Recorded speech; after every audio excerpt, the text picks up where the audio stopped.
আৰু এই মুহূৰ্তৰ এটা ব্ৰেকিং নিউজ দিখৌ বিপদসীমাৰ ওপৰেৰে বৈছে জলপৃষ্ঠ নৈবকুট খৰিধৰাত ব্যস্ত নৈপৰীয়া ৰাইজ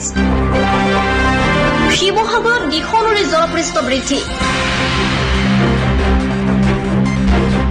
দিনৰ ভাগৰে প্ৰায় শিৱসাগৰৰ হাতীখোক আমগুৰি আৰু নাজিৰাত দিখৌৰ ভয়াৱহ ৰূপ ধাৰণ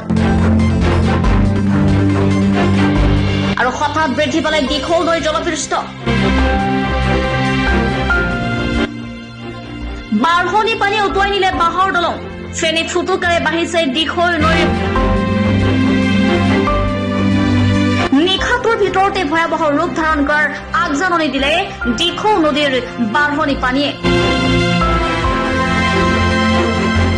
নৈপৰীয়া ৰাইজৰ মাজত তীব্ৰ আতংকৰ সৃষ্টি হৈছে আৰু বৰ্তমানলৈকে জিলা প্ৰশাসনৰ ফালৰ পৰা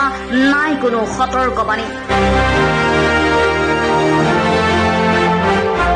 চৰাইদেউৰ পৰা ফৰহান লস্কৰ ৰিপৰ্ট আছাম লাইভ 7